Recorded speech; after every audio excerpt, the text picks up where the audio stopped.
Jay Vogel, who writes for or covers the Texas Longhorns, will join us on the show as he will explain to us the whole Jai Hall situation. We will get the discussion on Steve Sarkisian, what's expected from him in his second year at Texas. That'll come up later in the show. We will also talk some high school baseball. Austin Sharp will join us as we look ahead to some upcoming series there at Oxford and some of the past games that have already been played. Coming up tomorrow, we're going to talk the PGA Championship. And I get a laugh at this because one of my dreams is to attend the Masters. That is one of my bucket list sporting events. And when I go to the Masters, I will have been saved up several dollars so that I can go to the gift shop or the pro shop and buy some Masters apparel. I mean, that is what you do, right? You also go because you want to get some pimento cheese sandwiches, some egg salad sandwiches, and you want to enjoy everything that the Masters has to offer. I mean, it's $1.50 for a sandwich at the Masters. I mean, the prices are very reasonable. I don't know if anybody has seen this, but the PGA Championship will tee off from Southern Hills in Tulsa starting tomorrow. Now, tomorrow we will go inside the ropes. We will talk about who can win, the odds, and all that other stuff. But today, it's about how much you're willing to pay for something of enjoyment at the PGA Championship. Yet I don't know if you've seen this, but a beer at the Masters, if you want to get just a draft beer, I believe it's $5 at the Masters. $5. If you want to enjoy a beer at the PGA Championship starting tomorrow, it's going to cost you $18. Yeah, that's insane. $18.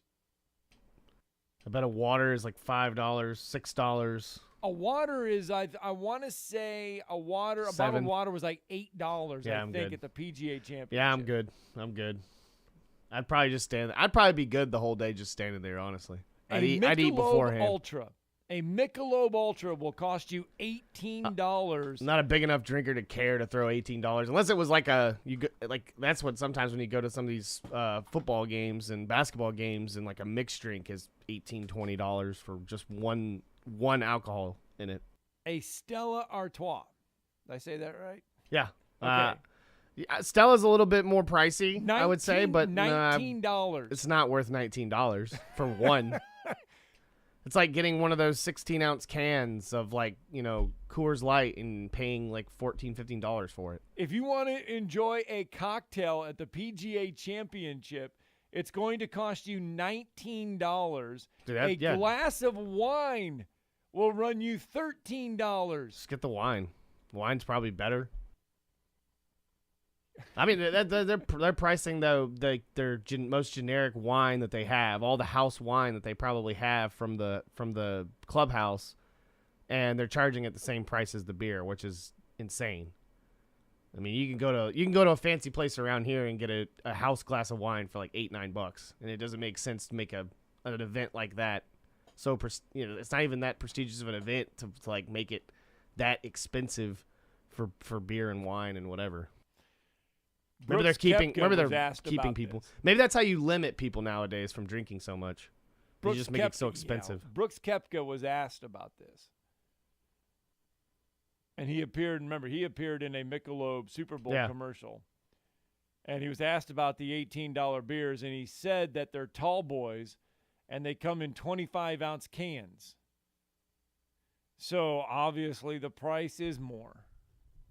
Oh, that's still a lot. Still, though, $18 for a tall boy? Like going to the gas station and buying like a Mountain Dew for like $14. Mountain Dew. It's like, yeah, don't drink Mountain Dew. Don't drink Mountain Dew. Especially if you're diabetic. Don't drink Mountain Dew, Drew. Oh, That's scary.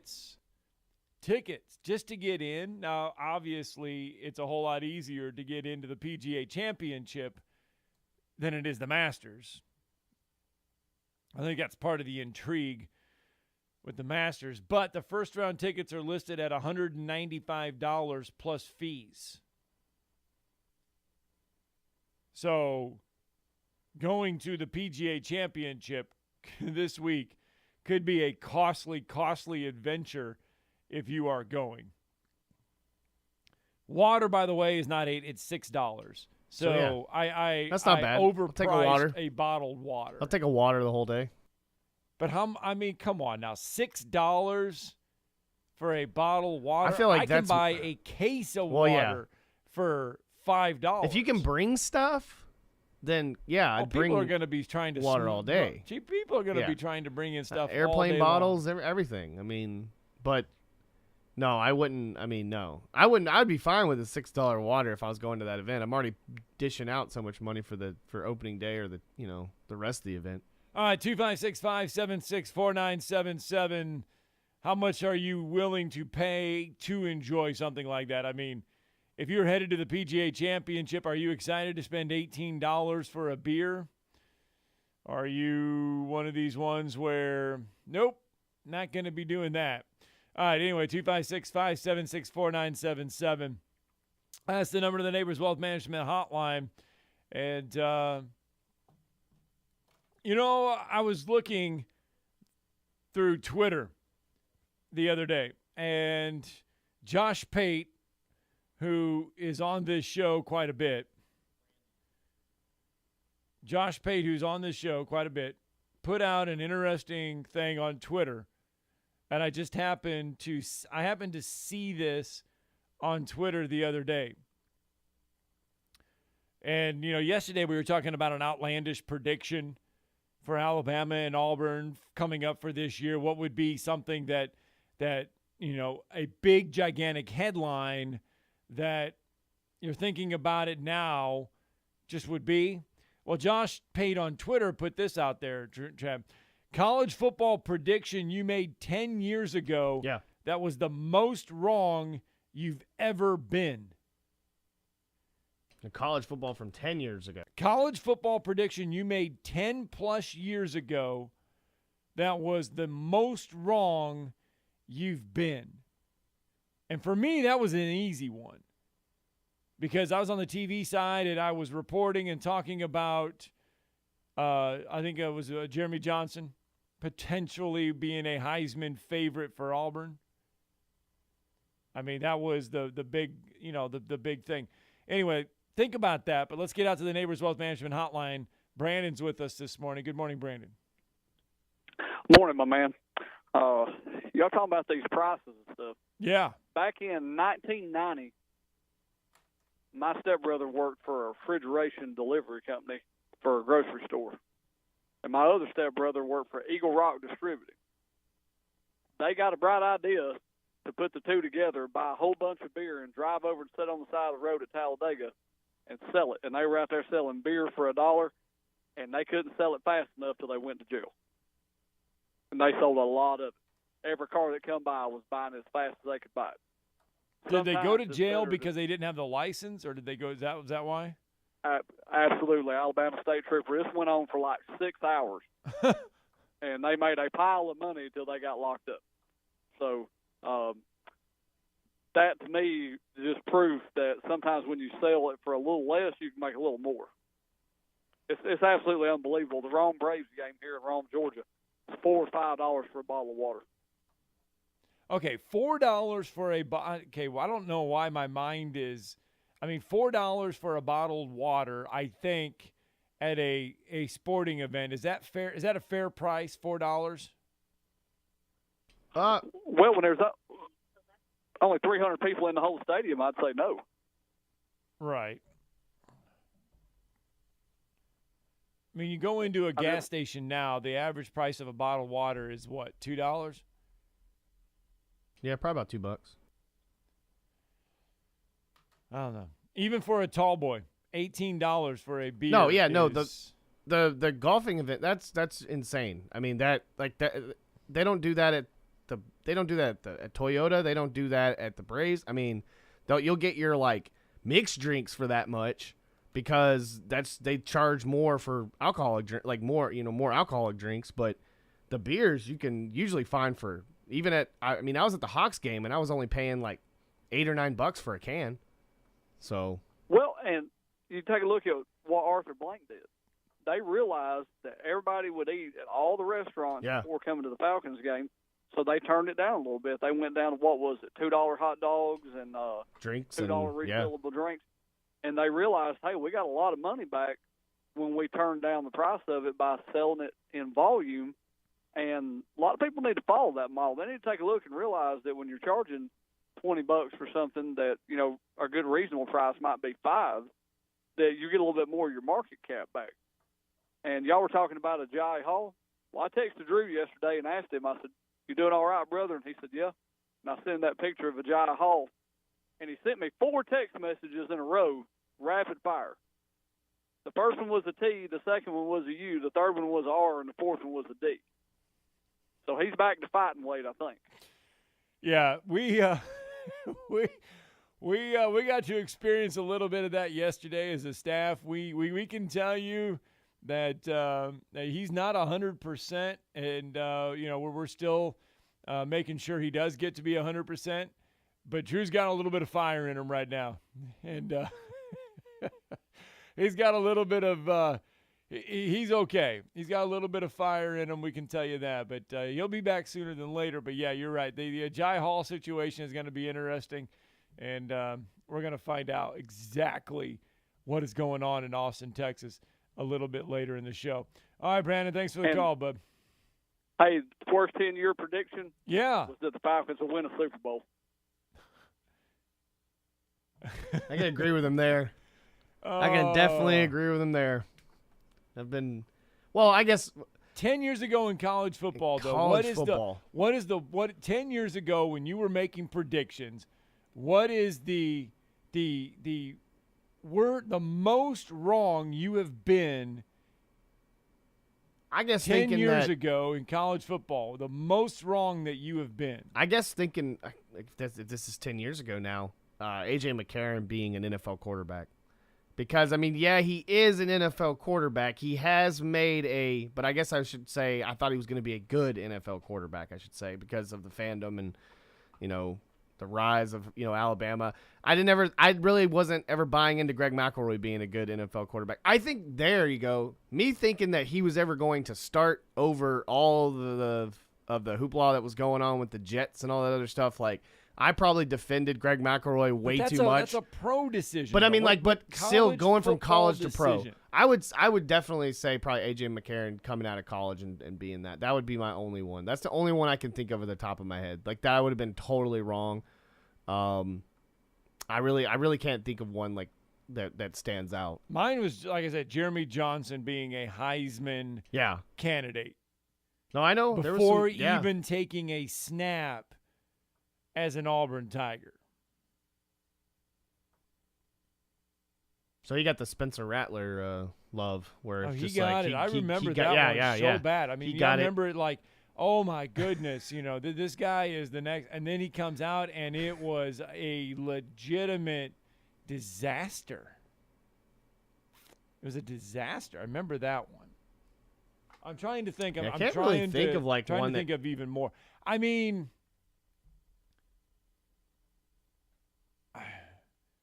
You could say, I don't know. I'm trying to think of some more that I was thinking about. But anyway, 256-576-4977. College football prediction you made 10 years ago that was the most wrong you have ever been. We want to hear from you on the Neighbors Wealth Management Hotline on this Wednesday morning if you want to get in on the show. I did mention the land of fruit and nuts, something going on in California that could change the college football world. I don't want to get into it now because we're all real close to the break, so let's get a break in because when we come back, we'll go over that, plus some early college football kickoff times. Some big games on a big network. You're listening to Talkin' Ball on 97.7 ESPN, The Zone. That wreck in Limestone County on McCulley Mill near Tandy Court has been our only working accident. That one should be just about wrapped up. They did report injury there. Everything else looking good. Heavy traffic load. You be safe on that ride in. Popeye's $6 shrimp tackle box is back with 8 of the butterfly shrimp, a signature side, and a buttermilk biscuit. University in Jordan, 72 in Jeff and North Parkway. Captain Nick in the Popeye Skywatch Traffic Center. Ann Adams with Berkshire Hathaway Rise Real Estate is the one name to know if you're buying or selling real estate. With years of local experience, Ann Adams offers buyers in-depth knowledge of the local housing market and will narrow available properties down to those you'll be interested in so you can save time when shopping for your new home. If you're ready to sell, Ann offers a seamless process using accurate pricing and expert negotiation skills to make sure you get a fair price for your home. Call Ann Adams today at 256-337-2625 or log on bhhsriserealestate.com. Did you know that your car, truck, or SUV may be worth over 30 or 40% more than it was last year? It's true. Bobby White back again for Woody Anderson Ford, and we'd love your trade-in for a personalized custom factory order on a 2022 Explorer, Expedition, Ranger, or F-150. You'll get exactly the color and options you want, and Woody Anderson Ford will save you 5% off MSRP, plus you'll get any additional Ford factory rebates. Or if you need a new ride today, choose a Ford Blue Advantage certified pre-owned vehicle. We have over 100 to choose from. Our Ford Gold certified or low mileage, gently used vehicles with great warranties. They've passed 172-point inspection by certified technicians, come with our 24-hour roadside assistance, plus a full tank of gas and a fresh oil change. At Woody Anderson Ford, whether it's a new order or a pre-owned, we promise to always do the right thing. Corner of George and Sparkman, hope to see you soon. Hi, this is Wes Neighbors. I'm here with Sam Fleming with Fleming Roofing and Restoration. Sam, tell the folks about Fleming Roofing and Restoration. Hey Wes, our company Fleming Roofing and Restoration specializes in commercial and residential roofing and repairs. I'm a 5th generation Huntsvillian, and our family's been doing construction business in Huntsville area since 1965. Sam, what kind of roofs does Fleming Roofing and Restoration do? Our guys are skilled enough. We can come out and address any kind of leaks or issues you might have on your commercial, on your metal roofing, on your shingles. We can do anything, and we can offer you a solution to repair it, or we can replace it. Well, you guys also do insurance restoration. Our staff has 10 plus years of experience as insurance adjusters, and we really do know the inside and out of the claims process at Fleming Roofing and Restoration. Check out Fleming Roofing and Restoration online at FlemingHSV.com, or you can call or text them at 256-651-9440. Hey Wes, we show up. Gunner's Landing is one of the Tennessee Valley's finest golf experiences. Just 35 minutes from downtown Huntsville, Gunner's Landing's 18-hole championship Jewel is open to the public 7 days a week. Located in the foothills of the Appalachian Mountains, Gunner's Landing offers you a golf experience like no other. With beautiful Lake Gunnersville views throughout the round, Gunner's Landing is golf the way nature intended. Gunner's Landing's club repair shop offers a full range of services, including re-gripping and adjusting the lofts and lies of your clubs, even putters. Since the work is done in-house, your clubs will be returned to you in a timely manner, unmatched in the North Alabama area. It is Gunner's Landing. Schedule your tee time today at gunnerslandinggolf.com. That's gunnerslandinggolf.com.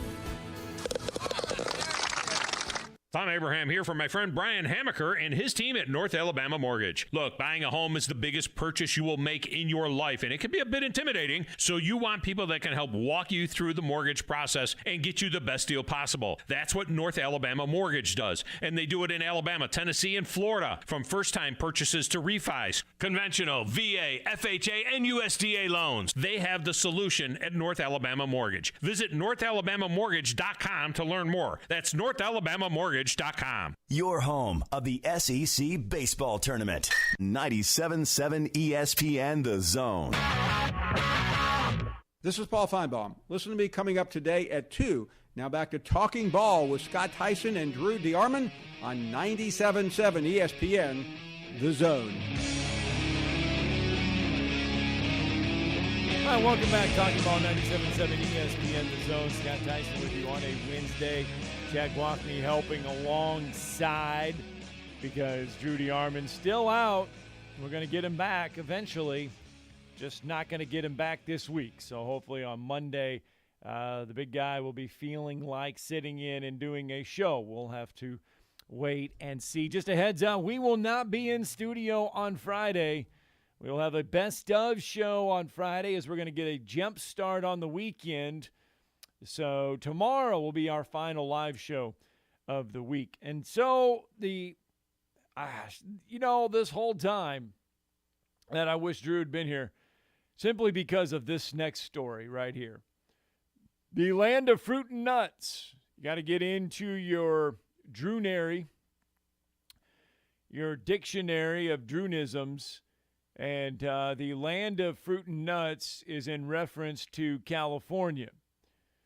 I don't know if you have seen this or paid attention to this bill, but it is something that would ultimately change college football if it goes through. And we say this a lot, and we've said this a lot. Name, image, and likeness will change college football. It has.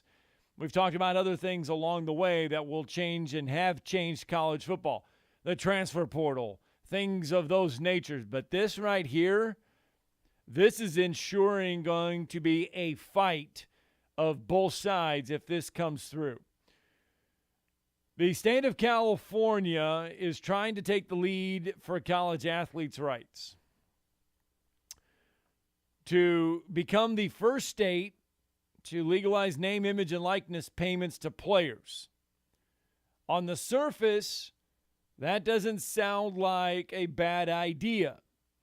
But when you dig down deep and you start reading this bill, it is becoming an idea of not great deals.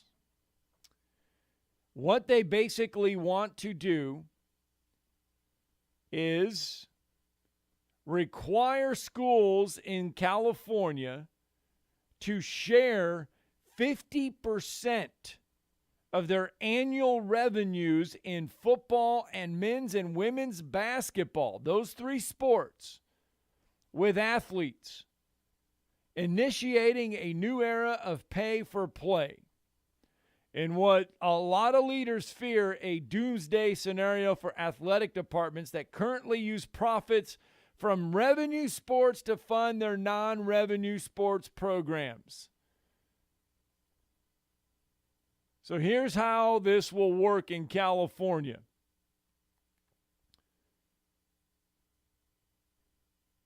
Schools would establish a degree completion fund for each athlete, which does not sound like a bad idea. The contents of the fund, fed annually, would be made available soon after degree completion, within 6 years. If the athlete does not graduate within 6 years, he or she will forfeit the fund. It'll go back into the athletic budget. Players would have immediate access to a maximum of $25,000 each year. The rest would be billed over time. See, that I'm on board with. You put money aside for these athletes, okay? But here's where they want to get the money. Basically, if you are USC, UCLA, all Stanford, all these, I mean, I believe it's even the private schools because it's a state law. If your school makes $100 million in football, or you let's just say $100 million. $50 million of that would have to go to athletes. You lose $50 million as an athletic department right off the top because that is going to the athletes. That, Chad, has the potential to be a fight. Yeah, that's going to be a huge fight. I think it's probably not going to work because that just Because now you're taking money away from your Olympic sports. Yeah. Because those, we always talk about, well, those sports are benefiting football. They get the benefits of football. Because, yes, they do. They get the benefit of the revenue sharing of the conference. They get all that stuff. Yeah. Now you're saying that you're going to have to split that with the football, basketball players. Those are the ones that are going to get the split. And so, like, all the other athletes get to miss out on, I get it. They're not the top sports. They're not paying for whatever. But at the end of the day, it's like, I understand if colleges are using that money towards, facilities and building everything. For instance, the wheelchair basketball team for Alabama, that's all paid for through other sports. And they continue to do their own thing. They have their own gym. They do their own practices, everything like that. That has benefited from that. Well, softball and baseball, when you have building renovations in those sports, that's coming from a lot of this money that you're getting from the football revenue sharing. See, California, when you have your football facilities, these arms races of football facilities being redone, basketball facilities being redone.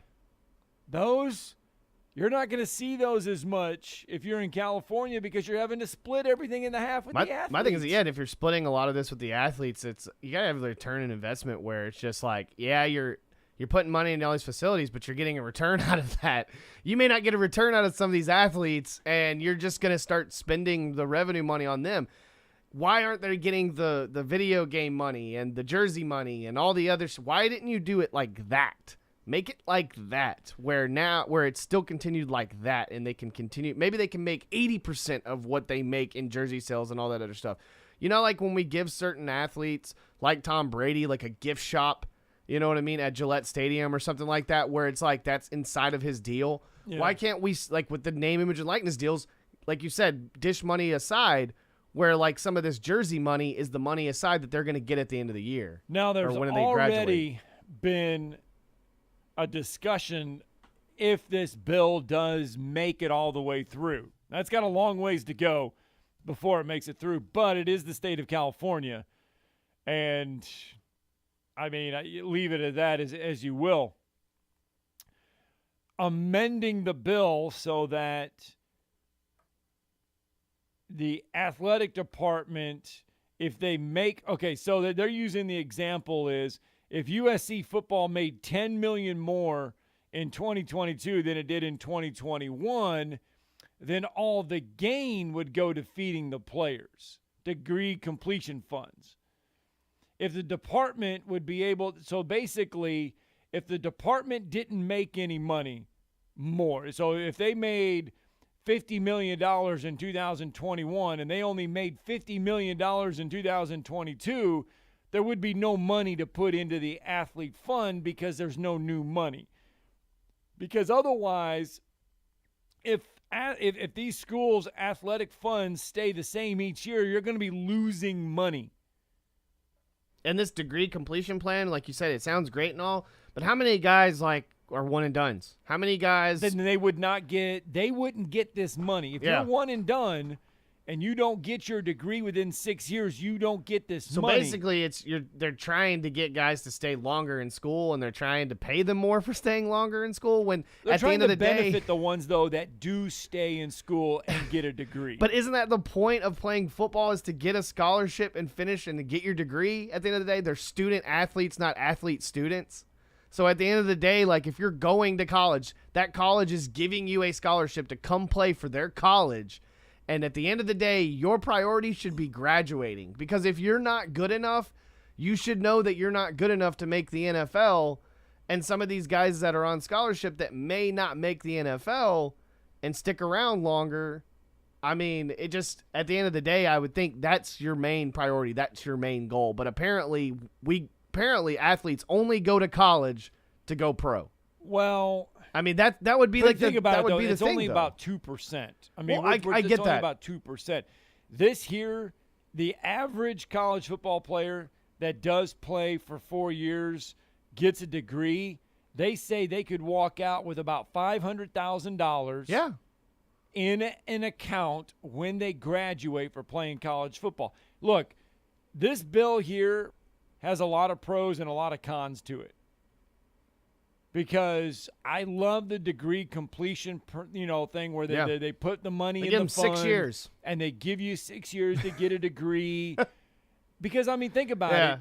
There's a lot of people that come in that aren't ready to play college football, so they redshirt your freshman year, or you get hurt and you end up playing 6 years. You come out with a master's degree because you've been in school for 6 years. Yeah. Can you imagine going through playing football for 6 years, getting your master's degree, and you walk out with $200,000, $300,000 in an account because you played football and everything else? Now that I'm okay with if you're going to do name, image, and likeness like that. Yeah. What I don't like, though, is it come at the expense of an athletic department budget who a lot of budgets at this time already don't make money. Yeah, and they're already spending a lot of money on individual athletes, like medically and all that other stuff, too, which makes no sense whatsoever. Money. Yeah.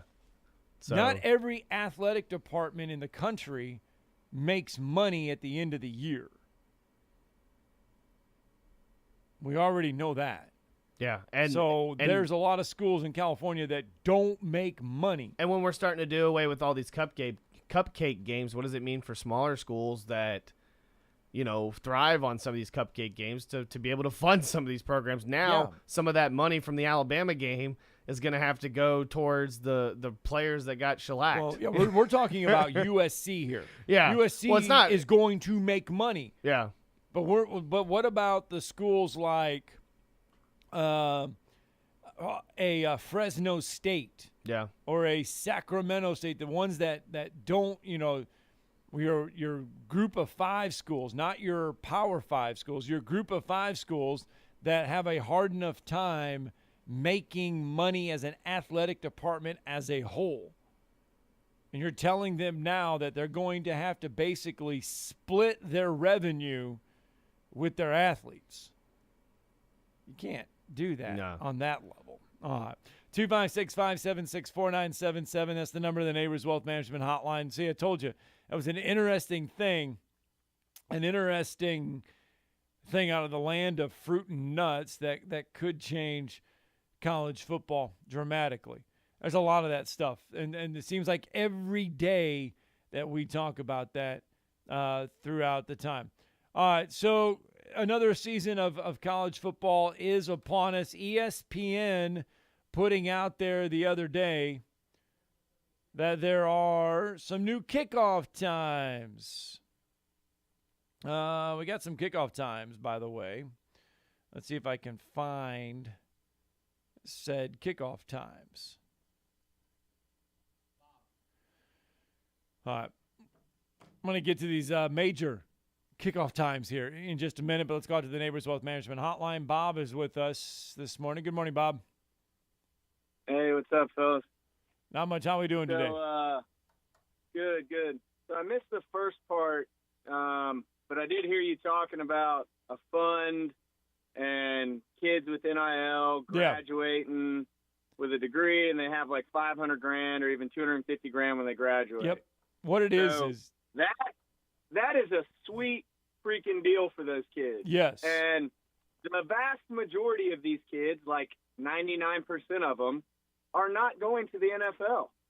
It's just not going to happen. Right. So when you graduate college with a degree, arguable about how good the degree is on where they go to school and what they major in, but regardless, they graduate with a degree, no debt, 22 years old, $250,000 cash. Are you kidding me? Yep. What a deal. That's the positive side of this whole bill right there. The negative is the fact that it's going to come at the expense of these athletic department budgets where they have to be required to split 50% of their revenue with the student athletes.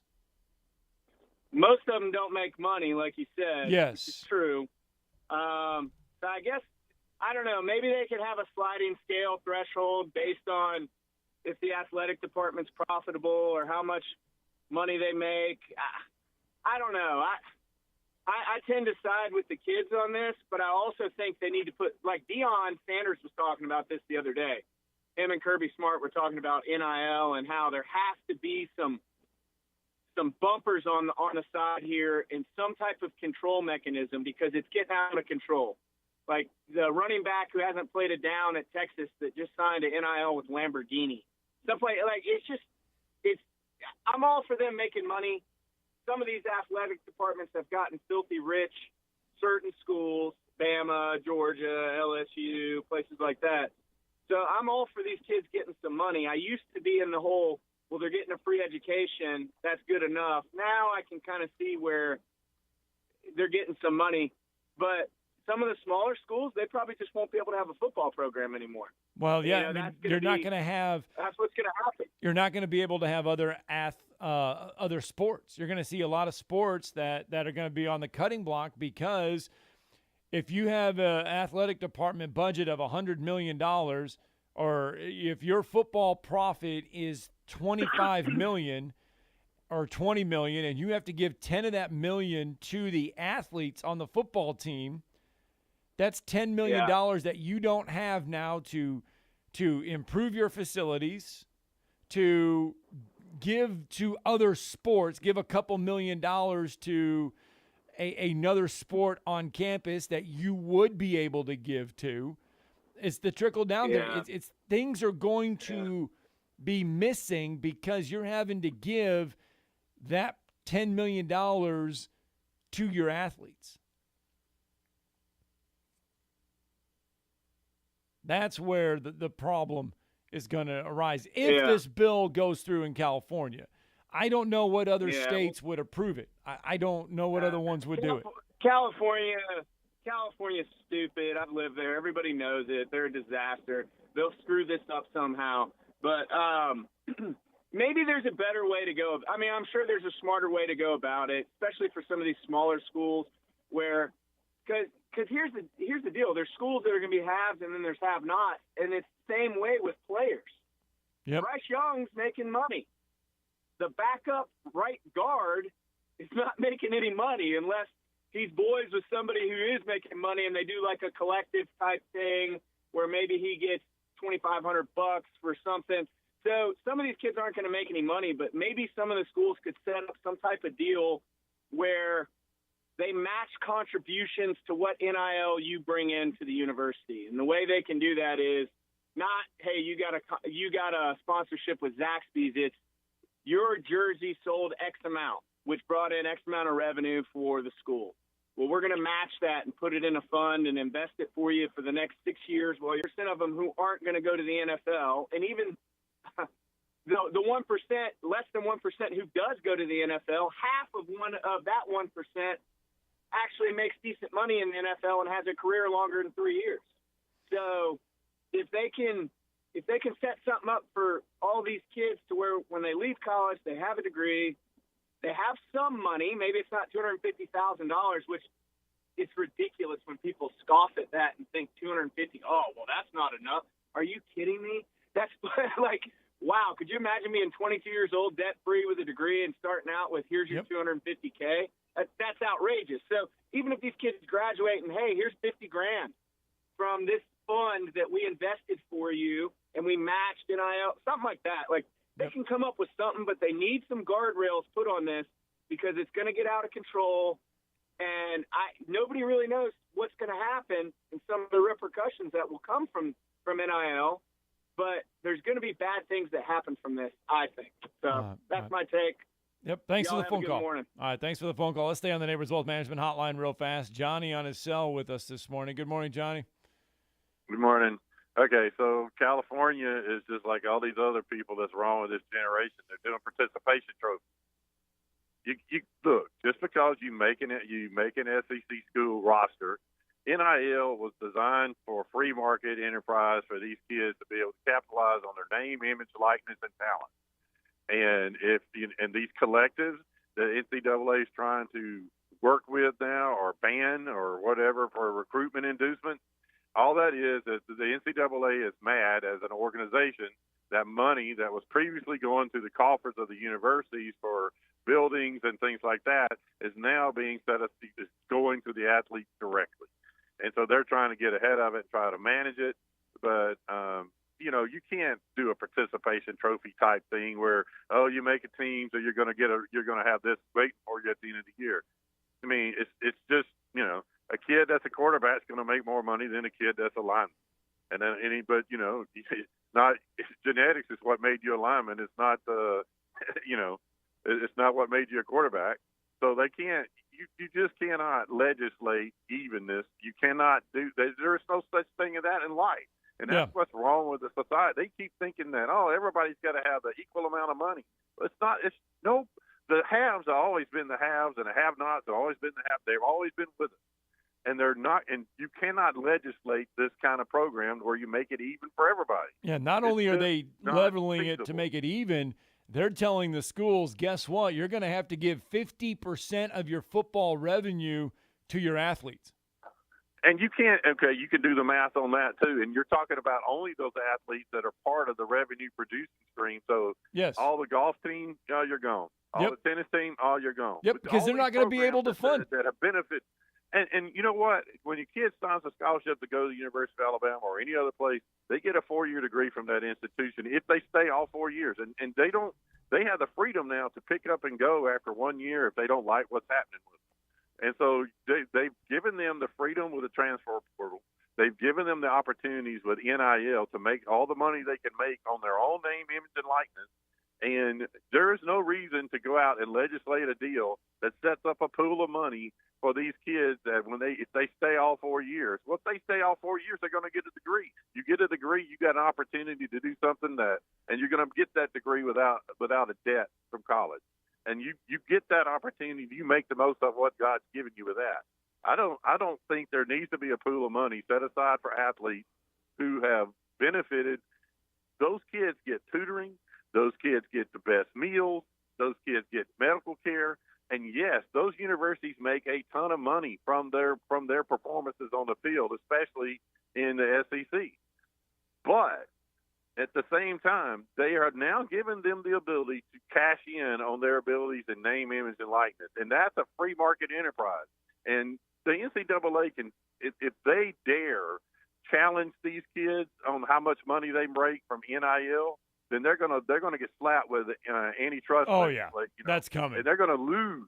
That's a losing battle for the NCAA. So they've lost every battle that they've had in recent years with college athletes. And if they're dumb enough to try to challenge this again, they'll lose again in court, and it'll make it even worse. They will. So they just need to let these kids get what they can get and put them out there. But there's no reason to create a pool of money that penalizes all the non-revenue sports, because that's why we have college athletics, because there are kids that are great in golf. There are kids that are great in tennis that need an opportunity to get a college education. And like you said, only 1 or 2% of these kids playing football are ever going to cash it in at the next level. And heck, the quarterback at Alabama may have to take a pay cut if he goes up to the next level. I mean, that's the benefit of being at those schools and those programs. Yep. All right, man, thanks for the phone call, but we are up against a break. That's some good points right there. We're going to pick all that conversation back up when we get this break in, plus go over some major college football kickoff times for the new year. 97.7 ESPN The Zone. You're listening to Talkin' Ball on 97.7 ESPN The Zone. That wreck in Limestone County on McCully Mill near Tandy Court has been our only working accident. That one should be just about wrapped up. They did report injury there. Everything else looking good. Heavy traffic load. You be safe on that ride in. Popeye's $6 shrimp tackle box is back with 8 of the butterfly shrimp, a signature side, and a buttermilk biscuit. University in Jordan, 72 in Jeff and North Parkway. Captain Nick in the Popeye Skywatch Traffic Center. The world champs are back. The Braves are out to defend their world championship. And behind Matt Olson, Ronald Acuna, Dansby Swanson, Max Fried, and this loaded 2022 roster, a repeat is within reach. There goes Ozzie, 2-2 on the way, hit well. Deep center field. Might have ourselves a tie ball game. You betcha. And we'll bring you every huge moment of the Braves 2022 season right here on the Atlanta Braves Radio Network. Great food and the best live entertainment is what it's all about at the Furniture Factory Bar and Grill. Head to downtown Huntsville every Tuesday for karaoke on the only outdoor karaoke stage in North Alabama. Tuesday night is the Valley's longest running and biggest bike night. Food and drink specials, giveaways, and live music on the patio. And the Furniture Factory menu is fully loaded with options from steaks to salads, plus a whole lot more. Featuring a weekday happy hour that starts at 3. 619 Meridian Street, downtown Huntsville, and online at FurnitureFactoryBarGrill.com. Isn't the story of the prodigal son an amazing story? Basically, a rowdy boy who literally wished his father dead ran away and consumed his wealth with hard and fast living. Yet the father looked for his return every day, and when the boy got tired of eating pig slop, he decided to return. What did the father do? As soon as he saw that boy, he ran to him, threw his arms around him, and killed the fatted calf for a great celebration. Hey, I'm John Dees, pastor of the Cross Point Church. If you're looking for a church home, come see us, smack dab across the street from the YMCA in Madison. Outdoor season is coming. Can't wait. Here at Brooks & Collier, neither can we. Outdoor season is also grilling season. And we have plenty of grills and smokers in stock from Traeger, Blaze, and Big Green Egg. There's the greenhouse, new indoor items and home furnishings as well. Whatever it takes. Browse over 2 acres of furnishings. Can't wait. How about you? North Alabama's indoor and outdoor living headquarters for over 75 years. 813 Meridian Street and at brooksandcollier.com. Good internet is everything. So get extra reliable, super fast gig speed internet from WOW for only $49.99 a month. Plus get $300 on us when you sign up at wowway.com. Wow, that's good internet. Wow. Limited to new customers with autopay and paperless billing. Subject to change. Terms apply. McCurry Motors is your car and van rental headquarters. You can rent the vehicle you need today. Family in town, sporting event, church function, no matter what your need, McCurry Motors has you covered with a wide selection of cars and vans available for rent. They have 12-passenger Mercedes Sprinter vans, 12-passenger Ford Transit vans, 15-passenger Ford Transit vans, and 15-passenger Chevrolet Express vans. They have 2 locations, Highway 72 in Athens or Max Luther Drive in Huntsville. You want the right specialist for your recovery. At SportsMed Orthopedic Surgery and Spine Center, we understand every body is different. Your muscles and bones are unique, as is your body. Our SportsMed specialists offer innovative treatments and minimally invasive procedures, allowing you to quickly return to the life you love. Locations in Huntsville, Madison, Athens, and Decatur, and on the web at sportsmedalabama.com. Improving performance, improving lives. Himsey just rolled up on a wreck at California and McClung. They're checking for injuries there. Sounds like 3 vehicles involved. I don't think anybody's going to be hurt. Huntsville, Browns Ferry, and Holiday in Madison. That one does have injuries.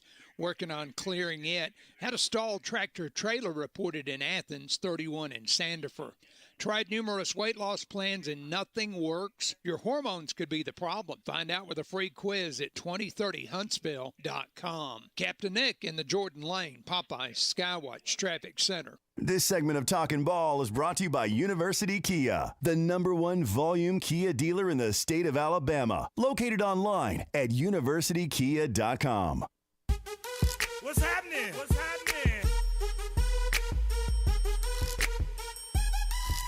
What's happening is we now have some college football kickoff times for early games this coming fall. Yesterday, remember, we talked about Alabama, Texas going to be on Fox. They did not release the kickoff time, but we assume that'll be an 11 a.m. game on Fox. And that's going to be a barn burner. And I'm not talking about on the scoreboard. I'm just talking about in the Texas heat. Morons. We do now know Georgia and Oregon going to kick off September 3rd at 2:30 on ABC. That, my friends, is in the Peach Bowl game, the Peach Bowl Classic. That is an intriguing one because that is Bo Nix, presumably the Oregon starter, and Stetson Bennett, part 3. Because they met in their Auburn, Georgia, twice. And then now Bo Nix presumably will be the starter at Oregon. We can't say he will be. Hasn't been officially named the starter, so we have to say presumably the starter. But Bo Nix coming back? How about that, though? You transfer from Auburn to Oregon, and your first game as the Oregon starting quarterback will be in Atlanta. I love it. In the Mercedes-Benz Stadium against Georgia, a former SEC team. I love it. I think it's gonna be great. I just think it's ironic. Man, it's gonna be fun.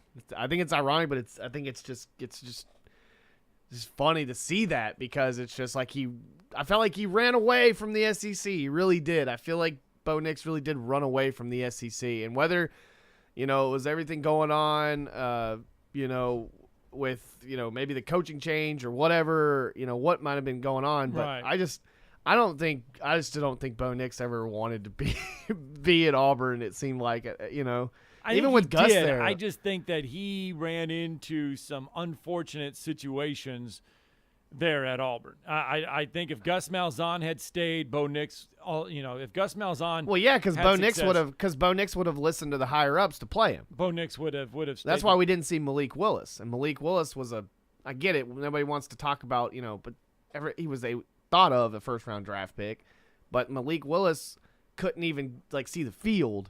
Well, Malik Willis had a lot of problems at Auburn. Yeah, we all know that. And he admitted that he was immature, did not study film, did not study the playbook, did not do all the right things, and he goes to Liberty and matures. I guess you can't. I guess watching some of the on the sideline kind of things with Bo Nix and how he talks to certain players and how he kind of carries himself. I think that was my issue with him at Auburn. He didn't feel like a real leader to me. September 3rd, you got that game. You also, the night game, September 3rd, is Ohio State and Notre Dame. That'll be a 6:30 kickoff on September 3rd. So on the 3rd, you're going to get Georgia and Oregon early, Notre Dame and Ohio State late. Then on the 4th, when you wake up, the night game is going to be Brian Kelly taking on Florida State. That is going to be a 6:30 kickoff. Other games, Florida State on November 25th is going to kick off at 6:30. That'll be on ABC. And two other games that'll be on ABC they have yet to give us kickoff times for is Wisconsin at Ohio State, and then Texas versus Oklahoma in the Red River Shootout or the Red River Rivalry or whatever you want to call that game. That one there's a 90% chance that one will be an early 11 o'clock kick as well, because they always play that in the Cotton Bowl. They always play that one early. The Texas State Fair going on, where you can get everything deep fried and anything deep fried. But that'll be on of course there's October food. 8th. I would love to go to one. That's one event I would love to go to. Texas, Oklahoma? Well, the carnival and everything going on outside of it. Yeah, I'd rather go to the State Fair, yeah. A true State Fair. I'd rather just go to the State Fair. A true State Fair. You need to go to the Iowa State Fair. Even better? Well, it's different. Yeah. It's not like the Texas State Fair. They're completely different, but they're both really cool events. All right, that's going to do it for Hour 1 of Talking Ball on 97.7 ESPN The Zone. We're going to kick off Hour 2 by talking to C.J. Vogel. We're going to get the real story of what's going on with Ajay Hall and Jaleel Billingsley. I'm James Lomax, and I'm running to be your state representative. I'm running because the stakes have never been higher. I was raised here. I attended Grissom High School in UAH, and now my wife Elizabeth and I are building a family here. Through my career in commercial real estate, I've seen firsthand the challenges facing our area, but also the unique opportunities that lay ahead. As your state representative, I will work with other leaders to keep our economy on track while reeling in new industries and being a champion for existing businesses. I'll make sure that we have the best schools in our state and that we get the fair share of road funding, and that Redstone Arsenal is promoted. I believe first and foremost that life begins at conception and it must be protected. With fresh, conservative leadership, I'll stand up and fight against a toxic, cancel culture-based agenda, and I'll fight for a better tomorrow in Alabama. I'm James Lomax, and I ask for your vote in the Republican primary on May 24th. Paid for by Friends of James Lomax, P.O. Box 875, Huntsville, Alabama 35804. WZZN, Union Grove, Huntsville, Alabama. 97.7 ESPN The Zone. They have updated that wreck at California and McClung to an injury type. 3 vehicles involved, so lots of blockage. Huntsville, Browns Ferry, and Holiday Boulevard reported with some injuries. We got damage to the railroad crossing at Sullivan and Maine. They've got the railway on the way to fix that one. I-65 near Elkmont had a report of a vehicle fire. They never found it. And we got a stalled tractor trailer reported 31 in Sandifer in Athens. Snelling has direct hire opportunities for staff accountants with cost point experience. Huntsville.snelling.com. Captain Nick in the North Parkway Popeyes Skywatch Traffic Center. From the Fox 54 Weather Center, I'm Chief Meteorologist Dorton Dressman. A partly sunny sky this afternoon. An isolated shower certainly can't be ruled out. The vast majority of us going to end up staying dry. Temperatures easily climbing into the upper 80s and lower 90s. Only dropping into the mid-upper 60s as we head into the overnight. A partly sunny sky for your Thursday.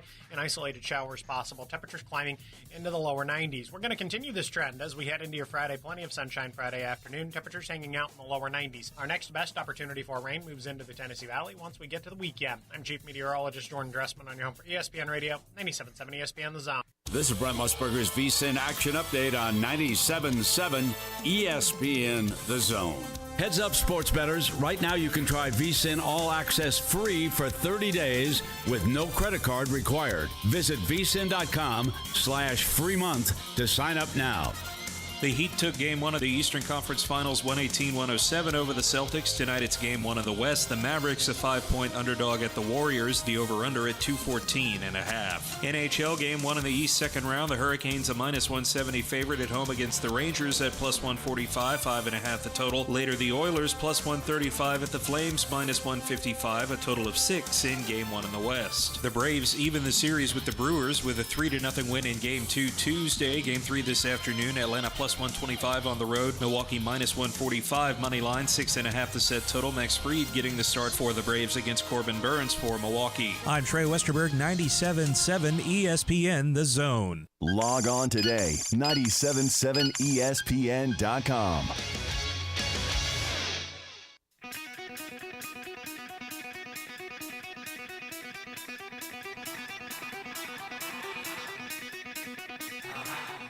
Welcome to Talkin' Ball with Scott Tyson and Drew DeArmond. Call into the Neighbors Wealth Management Hotline now, 256-576-4977. That's 256-576-4977. Now, here's Scott and Drew. All right, with that, we say welcome back to Hour 2 of Talking Ball, 97.7 ESPN The Zone.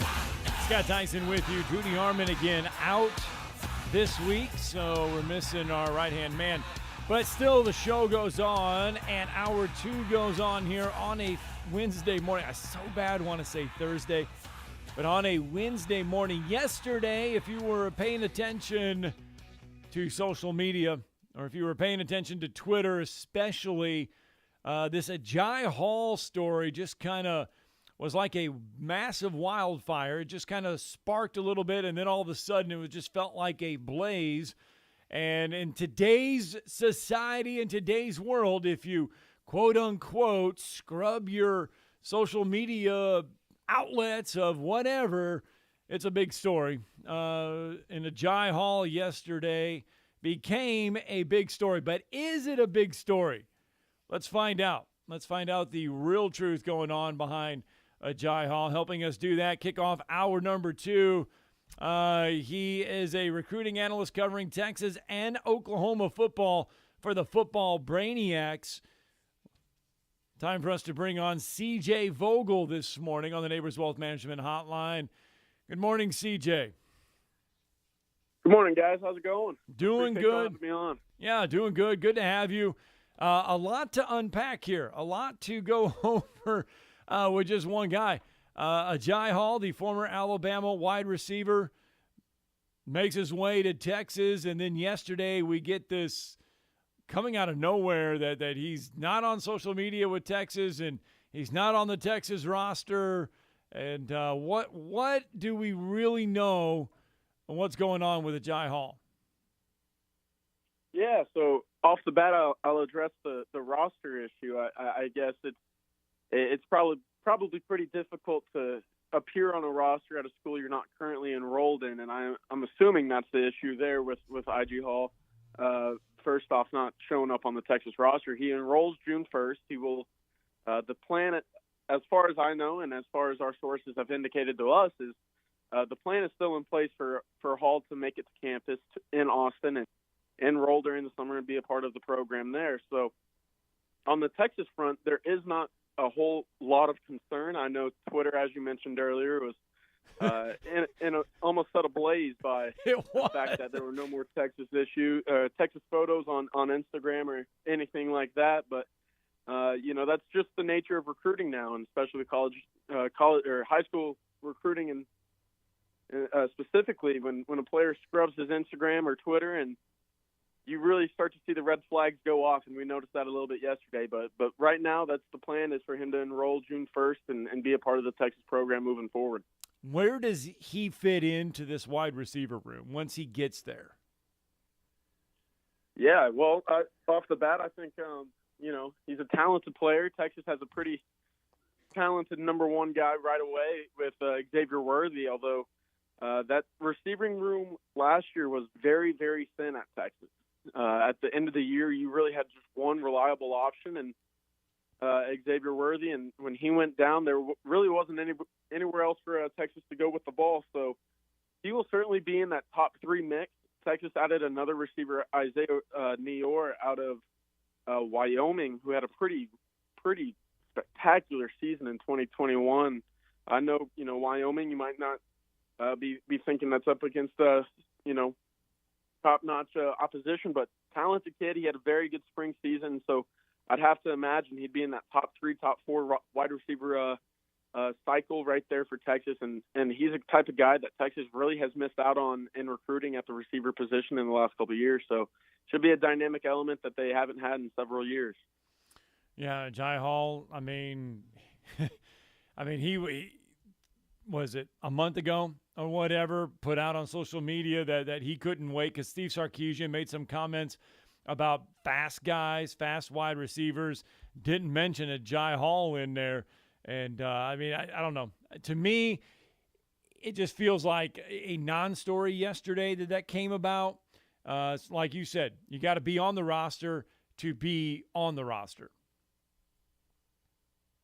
Yeah, I think it's interesting because just up to 5 days ago, if those pushing that he's not on the Texas roster narrative had just taken a look at his Twitter, he was promoting, his future quarterback, and Quinn Ewers on Twitter. That was, this was within the week. He was going back and forth with Xavier Worthy, Jordan Whittington, several other receivers on the Texas roster about who was the fastest on the team. As you mentioned, that comment by Steve Sarkisian, who's the fastest player on the team, he wasn't mentioned, probably because he's not on the team just yet. And so, you ask Steve Sarkisian who's the fastest on the team, in a month, it's probably a different answer that includes IG Hall. So certainly is interesting, and it was, pretty fun watching people get up in arms about, something that I don't truly believe to be a story. But yeah, it was a fun Tuesday morning, and headlines were going crazy. But I still expect him to be on the roster come June 1st.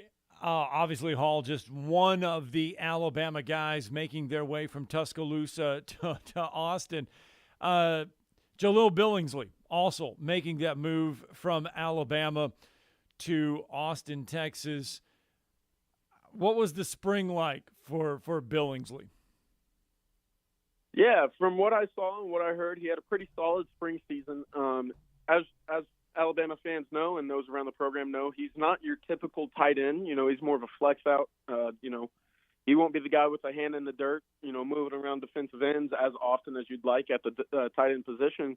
But as a result of that, he's a mismatch waiting to happen. And I think he showed some of that at Alabama during his couple of years there, where, you get him in space against a linebacker, you get him in space against a safety even, and it's a tough mismatch for a good number of those guys at the position at the college level.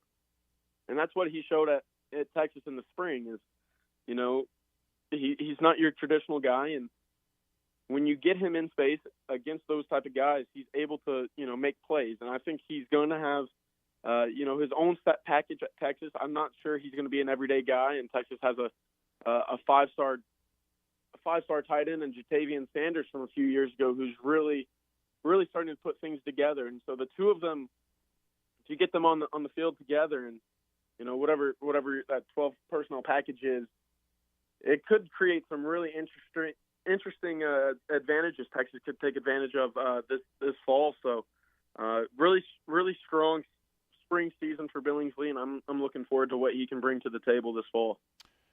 Obviously, the first year for Steve Sarkisian was played under a big, gigantic microscope, and then part of that is simply because you're at Texas, where everything is bigger.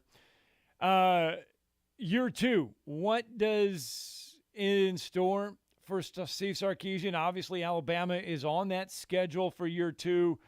What kind of leaps, or what does Steve Sarkisian need to do in year two at Texas? Yeah, well, first off the bat, he needs to hold some leads. I mean, that's the biggest issue.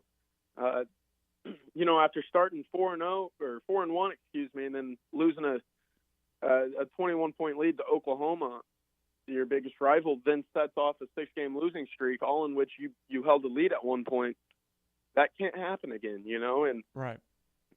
In most of those games, you went into halftime with a 2-score lead or a 7-point lead, and continued to lose and not being able to, hold on to those leads as the second half progresses. That's where the team has to get better, and Steve Sarkisian as a play caller and a head coach has to get better in year two.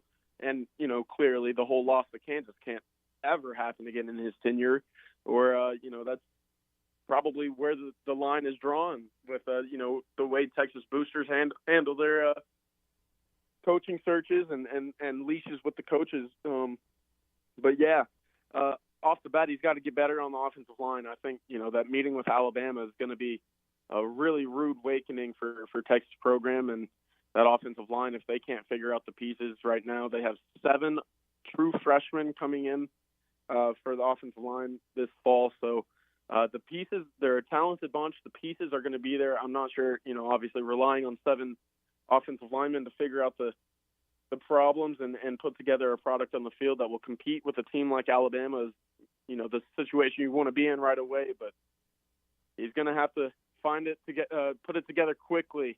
And, 7 losses can't be the result again in year two. The expectation going into that Alabama game, it is obviously early in the season. The expectation is when you go into every game, you want to win every game. Does Texas have the horses? I mean, you kind of mentioned it along the offensive line. Is the expectation going into that when they face off against Alabama, is it, hey, let's just see how much improvement we've made from year one to year two, see if we can compete? The ultimate goal is win the Big 12? Or is it, we are ready now to compete with the Alabamas? Yeah, so it's an interesting question. I'm sure depending on the Texas fan that you ask, you'll hear the differing opinions on that. From it'll be a close game, so we could squeak it out, to hey, just keep it within 15 and cover the spread, and we'll be fine. That's really the whole spectrum there. Texas on the playmaking side and on the offensive side of the ball, I think they can hang with any team in the country. Will that offensive line hold up? That's the biggest issue. As I mentioned, Isaiah Worthy, Billingsley, Jatavian Sanders, IG Hall, that's a pretty talented, group of playmakers on the offensive side of the ball. And that's without even mentioning Roschon Johnson and Bijan Robinson, who make up, one of the best running back rooms in the country. So that's really where Texas is going to have to make their bread and butter this year, is scoring, 40, 50 points to win games. I don't think that defense is good enough to really hold teams down, especially like Alabama.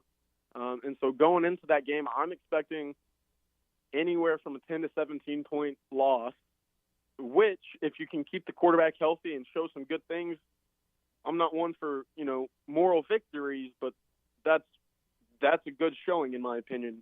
This team was horrible toward the end of the year, in year one. So if they can show that they can hang around a team like Alabama where, there aren't many holes on that entire roster, and they have guys who will be drafted in the first, second rounds for sure next year, that's a good sign early in the season to begin year 2 after the abysmal inaugural season for Steve Sarkisian at Texas. We do know that the Alabama-Texas game will be on Fox. Are all indications that this is going to be an early kickoff? I mean, a lot of Alabama fans saw that yesterday or the other day when it was announced that it's going to be on Fox and was just kind of like let out a big old sigh, not in relief, but in a sigh that this thing could be played in the Texas heat at 11 a.m. Yeah, I think that's the expectation, and I think everybody should be starting their hydration for that game right now. It's going to be a hot one. It's not going to be all that fun for everybody who is sitting in the bleachers. 11 a.m. kicks in the first 3 weeks of the year in Austin are not very fun, I'll be completely honest. This game last year at the same time they played, Texas hosted Louisiana for their season opener last year, and it was the third hottest game in Texas football history at 99 degrees at kickoff. So I imagine it's going to be around that same temperature for Alabama, and it's only going to get hotter as the afternoon progresses. So it won't be too fun. But yeah, 11 a.m. kicks. I really wish Fox would push that to a night game to save everybody in attendance. But that's just the nature of the beast when you come to the media side of it. And big noon kickoff certainly has the big plans in store for that weekend. Obviously, they do have a quarterback in Quinn Ewers, who obviously we know his journey. Started at Ohio State, never played there at Ohio State, transfers back into Texas. Is this the quarterback that Steve Sarkisian needs? I think so, and I think in the spring session he had a pretty close battle with Hudson Card, who was returning for his third season at Texas. It's interesting because you hear Quinn Ewers, the number one prospect in the recruiting service history. He was very clearly a talented player. He had an issue in spring session throwing some interceptions. Being late to passes, and I can only relate that to that's his first real football playing time in 2 years since he was 17 years old, 16 years old even really at South Lake Carroll down in Austin in Dallas. Will there be an adjustment? Yes. The kid has not played a real game of football in 2.5 years. Will that adjustment hit him in the face when he plays a team like Alabama? Yes, 100%. He really should be a true freshman this year. As you know, he enrolled early at Ohio State, spent the whole football season up there before transferring down to Texas. There's going to be a lot of growing pains, but when you see him throw the ball and when you see him in action, you know exactly why he was that type of recruit coming out of high school. The arm talent's insane. That the anticipation is 100% there. It's just getting up to speed with, the college game and college DBs, being a 3, 4, 5 steps quicker than what you saw at the high school level. And so I think there's going to be a little bit of growing pains in the fall. You'll see some errant interceptions. You'll see some bad decision makings, but when he gets the hang of it, I think he's going to live up to what you expected out of high school. And I think, being in a Steve Sarkisian offense is only going to help him. While Quinn Ewers is the quarterback this year, obviously a lot of eyes and in this state too. We're also following the recruitment of one Arch Manning, where Texas has been named prominently in the recruiting battle for Arch Manning. Yeah, so that's another interesting quarterback development to follow, especially in the high school ranks. Obviously, Arch Manning, coming from that family pedigree of quarterbacks, is the number one guy on a lot of boards, and Steve Sarkisian's been in that mix for quite a time now. When you go back to the very beginning of that recruitment, there's been a few teams that have kind of cycled in, the Clemsons, the Ole Misses, Alabama, Georgia, Texas, all schools that have kind of filtered in and out of this recruitment. I know Alabama kind of came on a little bit later than Georgia and Texas. On the contrary, Clemson, Ole Miss, some of these schools have kind of faded out of that recruitment. The one constant that you've really heard in that time is Texas has been around. And whether that be at the very front or in that top group, Texas for some reason has hung around. And we've had sources close to the program tell us, Texas feels really, really good about where they sit with Arch Manning. And we know that the Mannings they have property down in the Austin area. He's been to Texas several times. He communicates quite often with, a number of Texas's top prospects, and Reuben Owens, Jonte Cook, Anthony Hill, all guys that are on the top slot of Texas's big board. And anytime I was up at a school yesterday, and I spoke with a Texas commit who recently committed in the last month or two, and he was saying, the day I committed, Arch followed me and he got in contact with me. That tells me right away there's interest in playing at Texas.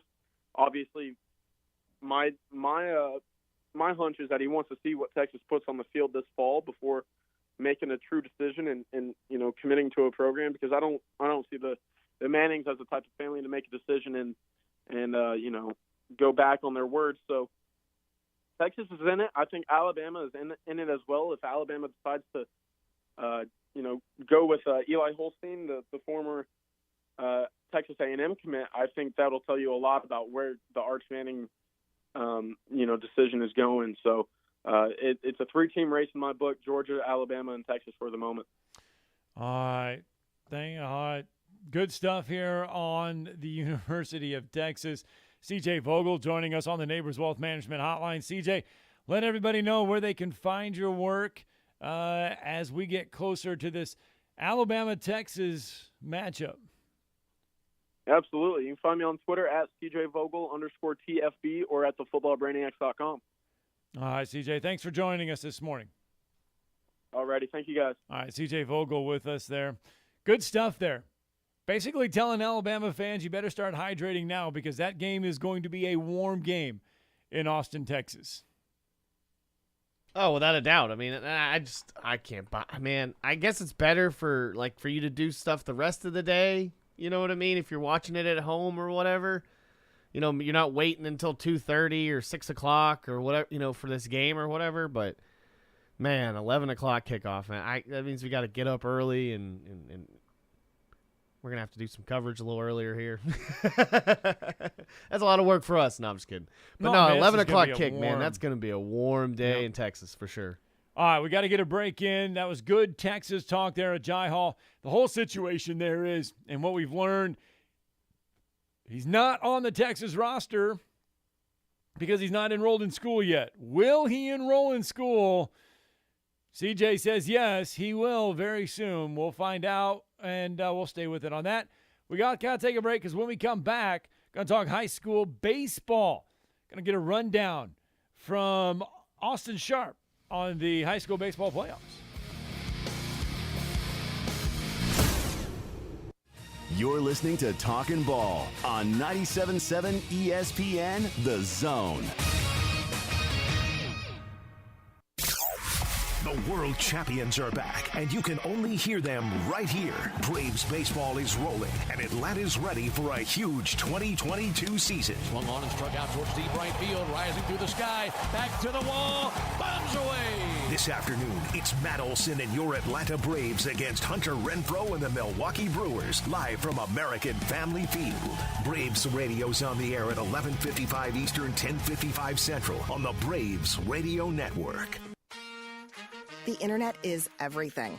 Actually, everything. And with WoW Internet, everything is good. Good streaming, good shopping, good gaming. And with an extra reliable connection, it's all good all the time. Get super fast gig speed internet from WoW for only $49.99 a month. Plus get $300 on us when you sign up at Wowway.com. Wow, that's good internet. Wow. Limited to new customers with autopay and paperless billing. Subject to change. Terms apply. Tom Luganbill here for my friends at Woody Anderson Ford. Bobby White and his team take great pride in their service department, and you can see it the moment you walk into those beautiful new service lanes. And just like a championship team, they all work together to make sure your experience is second to none, whether you drive a Ford or not. Also, check out the gold certified pre-owned inventory at Woody Anderson Ford for great deals every day. Stop by and see them at Jordan and Sparkman or at Woody Anderson of Madison on Hughes Road, or visit WoodyAndersonFord.com. When I chose a garage door company, I did my homework. I needed Precision Overhead Garage Door Service. They have a 5-star Google rating. I checked their reviews and liked what their customers had to say. Precision Overhead Garage Door has lifetime warranty packages. Same-day service if I call before 2 p.m. If they can't make it the same day, my service call fee the next day is waived. They did a 25-point safety inspection on the door and operator. Now that's peace of mind. Residential, commercial, and gate services. Precision Overhead Garage Door Service. Call 256-400-4500.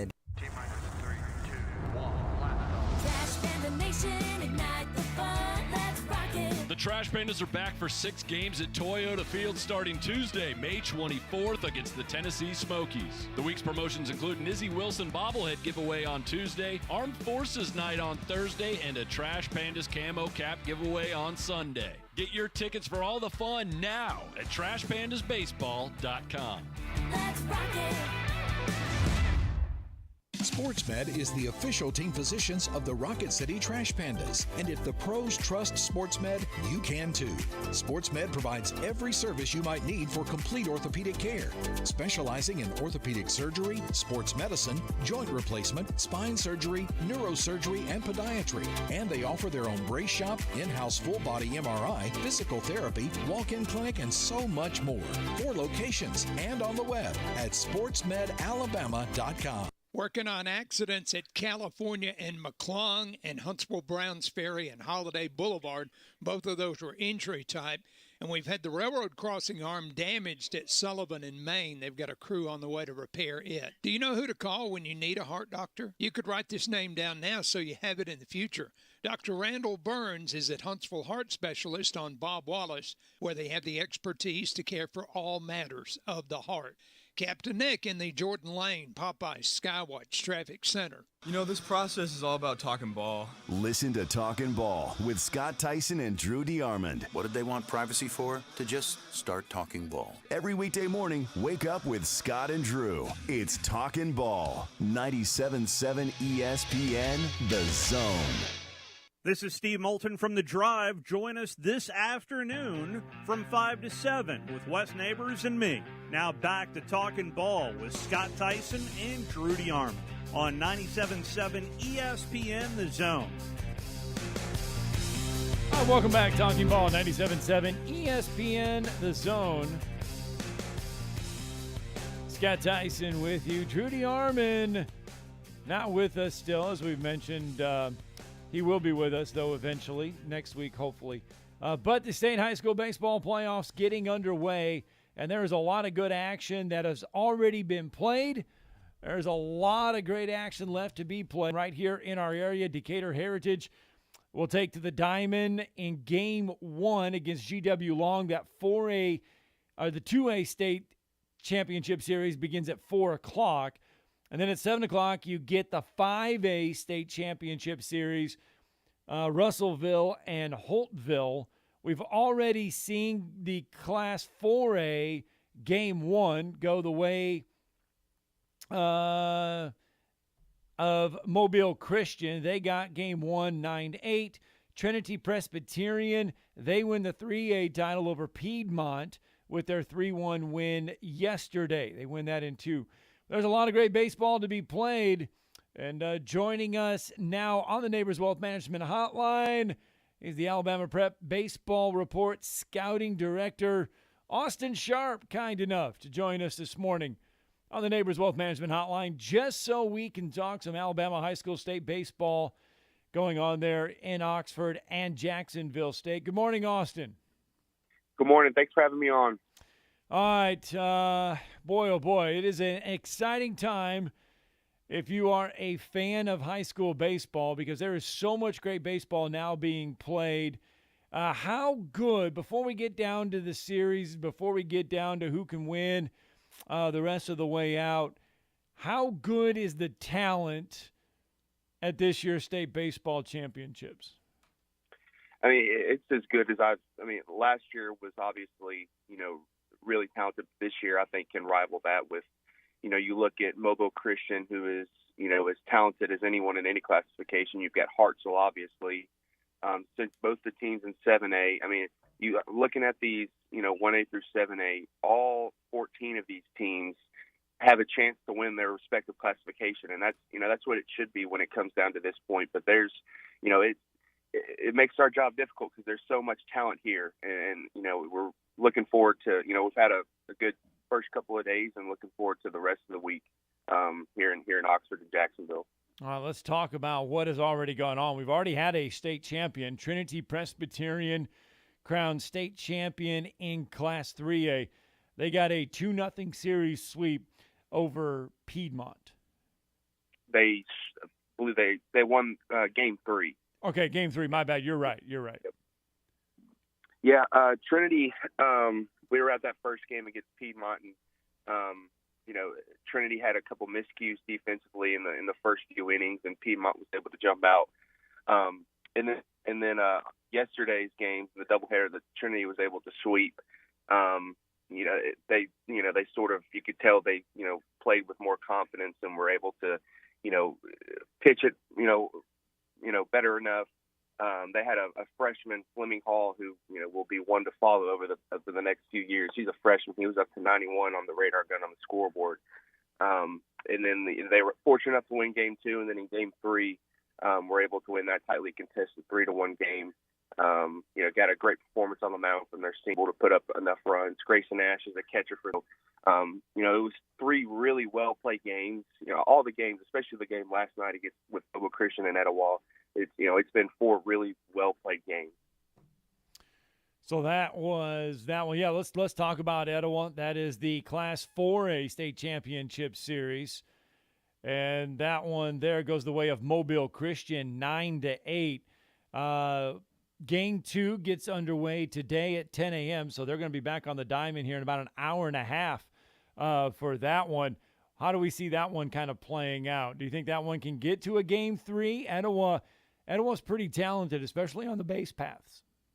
If they play the way they did the first 6 innings last night, they've got as good a chance to win it as Mobile Christian does. They got out to a 5-0 lead last night, and then Mobile Christian kept chipping away. It was 8-7.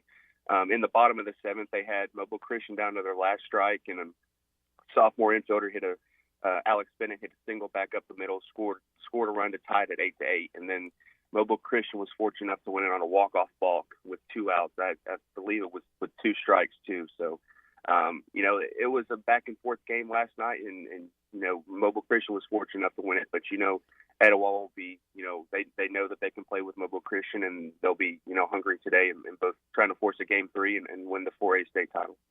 All right, so now games that a lot of our listeners are going to be paying attention to.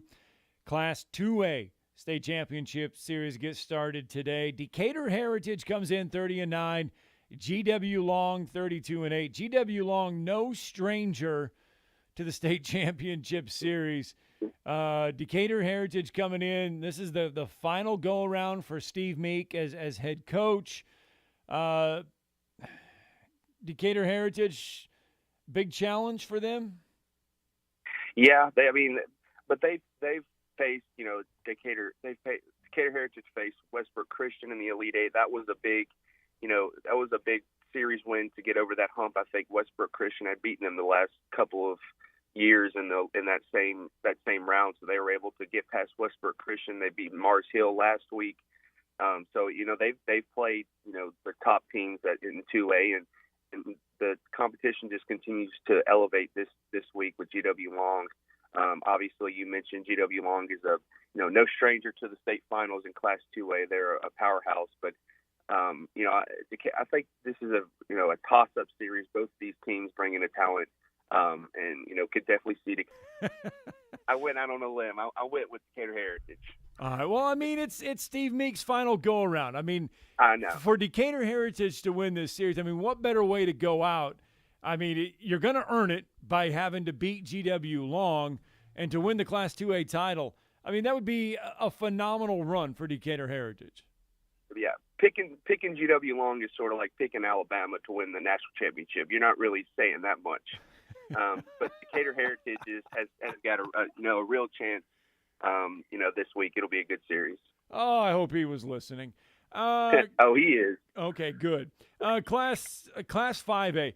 Now, the semifinal series between Russellville and Madison Academy. There's some that were talking that, you know what, that could be just as good as the state championship series. And that semifinal series between Russellville and Madison Academy, I don't think disappointed anyone except if you were on the short end of it. And unfortunately for our area, Madison Academy came out on that short end. Russellville comes in. They got to take on Holtville 34-5. Yeah, you mentioned that semifinal series, man. We had someone there covering those games, and he said that's the most raucous environment that he's been to, over the past few years. And Madison Academy obviously won that first game, and then Russellville was able to rally late with 7 runs in the last 2 innings in game 2. And then in game 3, they won 5-0, got a good performance on the mound from their starter. But Holtville, Russellville will face Holtville this week. Holtville can definitely swing the bat. Obviously has had a ton of success this year. They're 34-5 down in the Montgomery area. I've seen them a few times. So they can definitely swing it. But, the depth that Russellville has on the mound, I've told everyone, Russellville is as deep and talented as anyone on the mound. Obviously, with that game 3 win over Madison Academy, your game 3 starter throws up 0 runs in 7 innings. That obviously speaks to the depth that you have on the mound. So, it's sort of a strength versus strength with Russellville's arms on the mound and then Holtville's ability to swing the bat. But Russellville can swing the bat as well. So it's definitely going to be a fun one to watch. We look at that. And then in Class 6A, I want to go to Class 6A. William Booth has a Hartselle team. I mean, they have – I don't want to say they've made quick work in getting to the finals, but this Hartselle team looks as talented as we've seen in Hartselle. I mean, and that says something because Hartselle is known for its baseball talent, its baseball depth. But this Hartselle team seems to be as talented as any team we've seen come out of the Hartselle area. You're right. And you mentioned it with, making such quick work in the playoffs. They've swept, every round that they've played. And, they'll throw William Turner, who's a left-handed pitcher who signed with Auburn in game 1. In game 2, they'll throw right-handed pitcher Elliot Bray, who's also signed with Auburn. And then they've also got on their staff, they've got a right-handed pitcher, Caleb Pittman. He's also signed to Auburn. They've got left-handed pitcher Jack Smith, who's really blown up this spring with a really good fastball up to 91, 92. And then JT Blackwood, who was Hartselle's game 1 last year and has dealt with injury this year, hasn't pitched that much, but he's supposedly back. But those 3 guys that I talked about, I think that they may have thrown an inning in the Huffman series just to get some work, but the last 3 weeks they haven't thrown a pitch in game simply because of how good William Turner and Elliot Bray have been. So that just speaks to how Hartselle has been able to handle their business.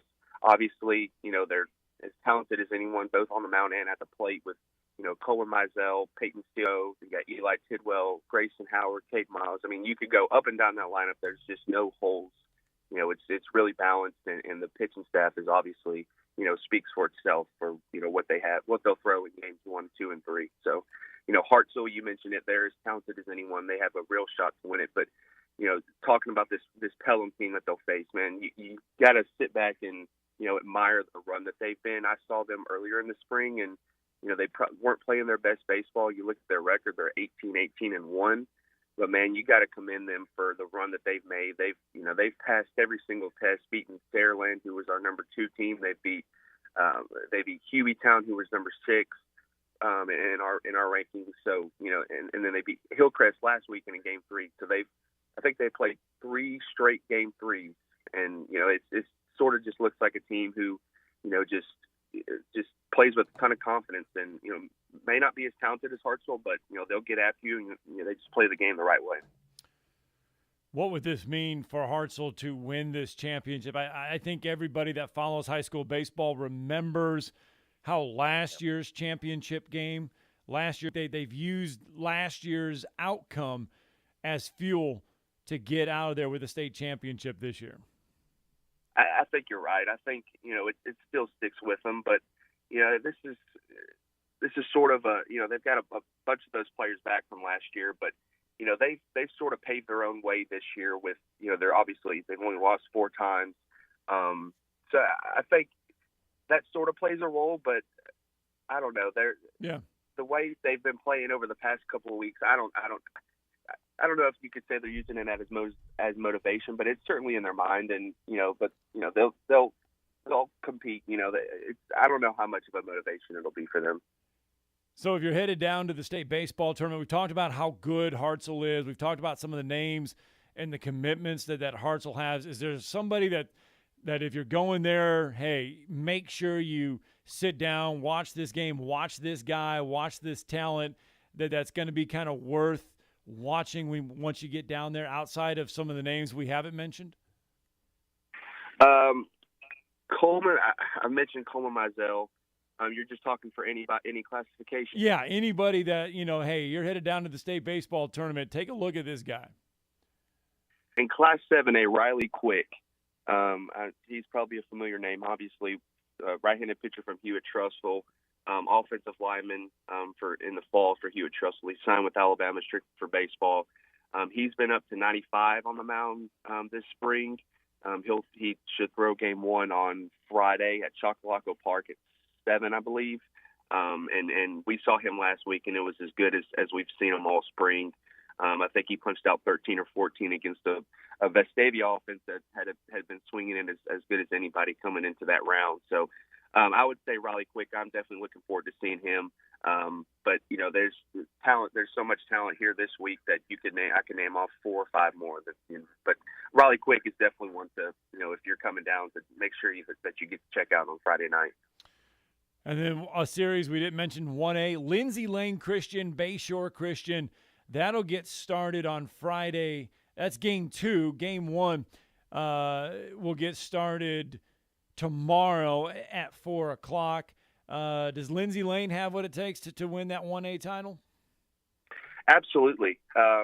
Lindsay Lane on the mound, with the duo with left-handed pitcher Ray Anderson, who is, I don't know if hasn't worked into the 6th or 7th in any of his outings. I mean, he's working, complete games, each time he goes out. And then Micah Perkins in game 2. Those 2 arms are as good as, and they've beaten some really talented teams this in the playoffs. But Bayshore Christian is equally as talented as well. With John Malone, who's a right-handed pitcher, third baseman, who's already committed to Stanford. They've got a freshman outfielder, Cole Dean, who will be fun to watch over the next coming years. Malone, I think, went 7 innings, no runs last week in his start, and then was also 5 for 5 with 4 RBIs. So, that this series is sort of a toss-up. Lindsay Lane at 28-6, Bayshore Christian at 27-5. Talent on both sides. I'd say this series is sort of a toss-up, but it'll definitely be fun to follow. All right, Austin Sharp joining us on the Neighbors Wealth Management Hotline. Austin, enjoy the baseball. Let everybody know how they can follow your guys' great work. And it's great stuff, by the way, too. I appreciate it. On social media, especially Twitter is where to follow us.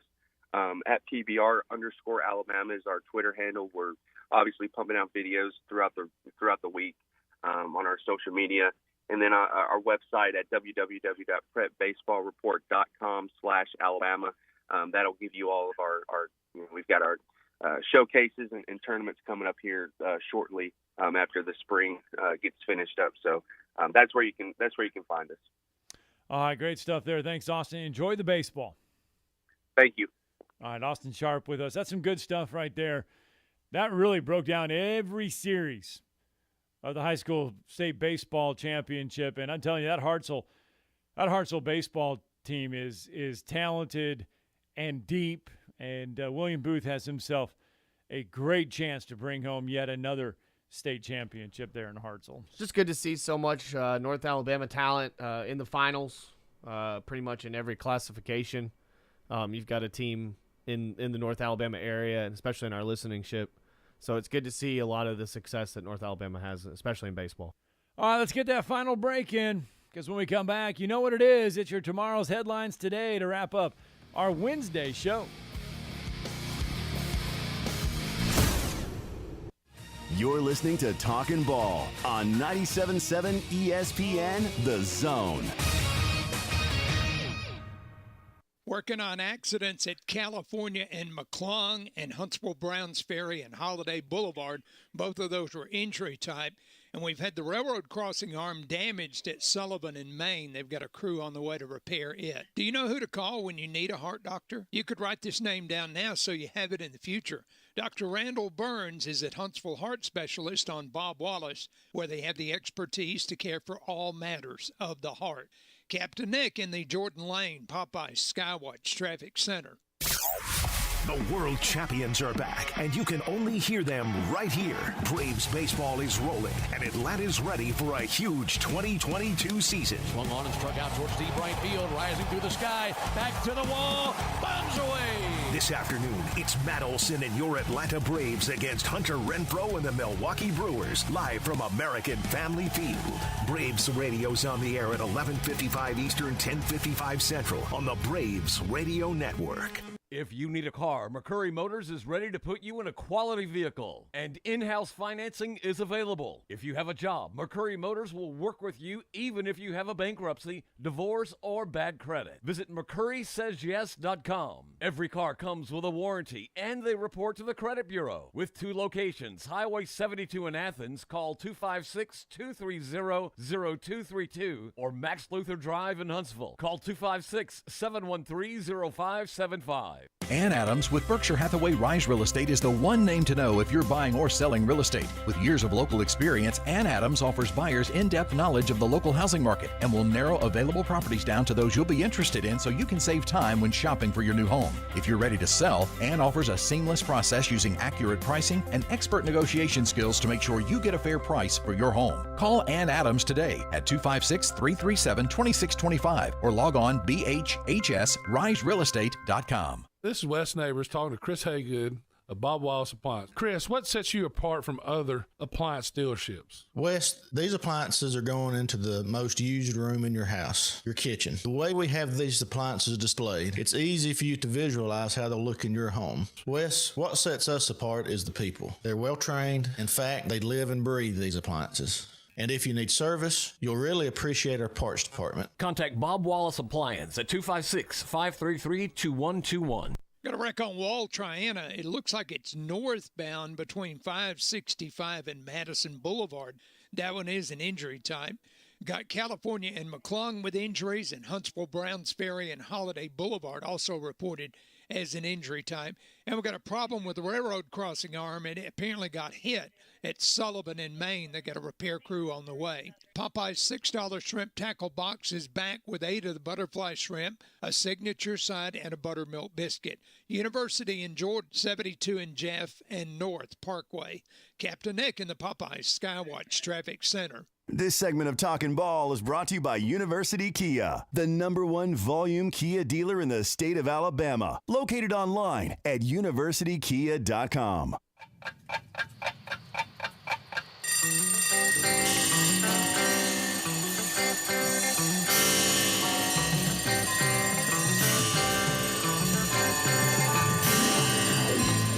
It's time for tomorrow's headlines today with Scott Tyson and Drew DeArmond on 97.7 ESPN The Zone. All right, welcome back. Talking Ball, 97.7 ESPN The Zone. It is your tomorrow's headlines today. Just what kind of headlines do we have today? I'd like to say we have a ton of them. But nothing as good as what we had yesterday when we were talking about Ric Flair coming out of retirement to wrestle one more time. Do not have as good a headlines as we have there. I did see this, and if Drew was here, he'd get a kick out of this. It's really not a headline, but it's something that I'm going to mention. Texas A&M sent out some recruiting flyers, and they forgot to pay the postage on one of their flyers that was sent to one of the high schools. And in order for the high school to get it, they had to pay the postage. They got all that money, man. Should be able to pay it all. You forget some. Seems like that happens a lot nowadays. That was in the one mail. of those clerical errors, that the thing went through without getting the. Oh, the it stamp happens. on it. Oh, it happens. You get that stamp back, and you're like. Sometimes though, when you send it to them and return to sender, it just comes back, and it's just like if they can't read it, they just send it back anyway. That stinks for that school. That stinks for an expensive university it was like that. 98 cents or something like that. It was like, it was like less than $1 or something like that. Stamp But the roll. school was That like, stamp hey, roll cost $58. That stamp. Anyway, costs money.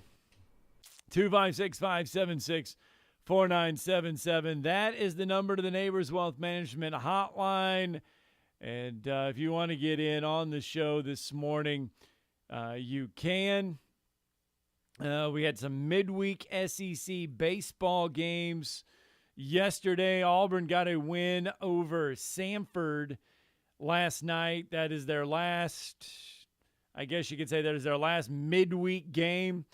Auburn a winner over Samford 8-4 last night. Tennessee a winner over Belmont 18-0. Georgia got the best of Presbyterian. Kentucky beat Tennessee Tech. Florida beat 20th ranked Florida State 7-5. Mississippi State over UNA 14-4. LSU over Northwestern State. South Carolina falls to Charlotte, and Vanderbilt over MTSU. Now coming up this weekend, you get the final SEC series. Everybody will play Thursday, Friday, and Saturday.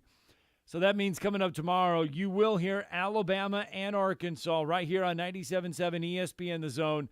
6 o'clock, first pitch there at Alabama. Alabama needs these wins in a big, big, big way to help secure a spot in the SEC tournament.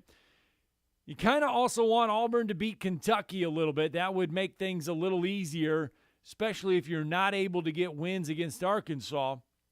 And you would want Mississippi State to stumble against Tennessee simply because if you're not able to get wins against Arkansas, let others do the work for you to get into that SEC baseball tournament. But that is coming up tomorrow, and you'll be able to hear all of those three games right here on 97.7 ESPN The Zone. We also will have NCAA softball coming your way on Friday. Now, that will be a 3 o'clock pitch there in Tuscaloosa for the softball. That'll lead right into baseball. Well, the question is, where are we going to put the Atlanta Braves? Well, good news is the Braves have a getaway game today. They will be playing the Milwaukee Brewers, and that'll be a getaway game. 12:10, I believe, is the start time there in Milwaukee. So you'll be able to hear that game right here on 97.7 ESPN The Zone. And then what you're going to want to do, especially on Friday, is make sure you pay attention to the 97.7 ESPN The Zone family of networks, because you'll be able to hear the Braves game on our family of networks. So just because we have Alabama coming across on one channel does not mean we won't have the Braves on another channel. You just have to listen to the 97.7 ESPN The Zone family of networks. That is a good time to mention. You might want to download the 97.7 ESPN The Zone app. Just search for 977 in ESPN in your app store or marketplace. Download the 97.7 ESPN The Zone app so you too can have the family of networks in the palm of your hand. And that means you'll be able to have 97.7 ESPN The Zone 24/7. It's a good thing. Download that app today. Atlanta Braves did get a win yesterday against the Milwaukee Brewers. Braves just sitting there, 3 games under 500, 17-20, 23-14. Brewers coming in to this series. If you look at it right now, Braves trailing the Mets by 6.5 games. You got the Marlins, the Phillies, and the Braves all below 500. Washington below 500. Good thing the Mets are above 500, because otherwise we'd be talking about how crappy the National League East is. I mean, if you look at it, it's kind of the same as it was last year. The Mets were riding into the All-Star break when you asked me yesterday, I looked into it. If you asked me yesterday, should we panic? No, we shouldn't panic because this happened in the same way last year. See, as a Cubs fan, when you're sitting below 500 at this late in this early in the season, you panic because it's not going to get better. Well, it's like as a Braves fan. That's over the history. I'm not talking about this year. That. This year it's not going to get better. As a history of a Cubs fan, you're sitting below 500 at this point. You wave the white towel because it's not going to get any better. Well, it felt like a lot of times as a Braves fan in Major League where it's like you see all the highs and then you're just like, oh, they'll screw it up. They'll mess it up. They'll blow up in Braves fashion. And they have. And there's been years where, you can call, certain plays or certain calls or whatever were the reasons why. But when I look at this, how the baseball season's going this year especially, it just reminds me of last year where the Mets were dealing. They looked really good early, and then injuries happened. They have an overpaid infield. They have one of the most, on paper, talented infield, but they're also overpaid, I feel like, for a lot of their infielders. A lot of stuff could start breaking down late in the season, and that's why I love baseball and hockey, and especially like that, because teams get so hot later in the season and the teams make runs. I just don't want Chicago to lose 100 games this year. I don't think they will. I don't think they will. I really don't think they will. I don't know the direction of where Chicago wants to go. I don't know. I know they got to rebuild because they let all that talent go last year. Chris Bryant, Anthony Rizzo, Javier Baez, they let them all go. They have the albatross that is the Jason Hayward contract, which is an absolute albatross around their neck. That is going to – it worked out well in the beginning, but it is not working out well now because it was so long, and Jason Hayward is way, way, way past his prime. Well, you're also paying a guy that realistically is a better defensive player than he is a hitter. He's not even a defensive player. But it's just that was that's what he was bought on, to be honest with you. He was bought to hit, but he was bought to be a hitter and a star player for the Cubs. But it's like you're getting a great defender, you're not getting a great offensive player. He did his job in the World Series. He gave without speech. A doubt. He gave his speech in the locker room. He did what he was supposed to do. That team made a magical run, man. It wasn't a magical run. They were really, really good. Chris Bryant was really good. They were good that year. I just think that the Rockies, and that's the Rockies organization, overpaid for Chris Bryant because it's the Rockies. Look at his agent. Look at his agent. Look who his agent was for Chris Bryant. You were going to overpay for him no matter what. All right, that was 2 hours of fun. We only have 2 more hours left in our week. Again, Talking Ball. We won't be on Friday. So tomorrow's our Friday, and we're going to celebrate in a good way. We're going to talk PGA Championship tomorrow, and we're going to talk Ole Miss football and Lane Kiffin tomorrow. So that's always fun. Big thanks to CJ Vogel, Austin Sharp for coming on today, talking baseball and football. Thank you, Chad, for sitting in for Drew once again. Back at it tomorrow morning, 7 o'clock. Download the app today. Hi, this is Wes Neighbors. I'm here with Sam Fleming with Fleming Roofing and Restoration. Sam, tell the folks about Fleming Roofing and Restoration. Hey, Wes. Our company, Fleming Roofing and Restoration, specializes in commercial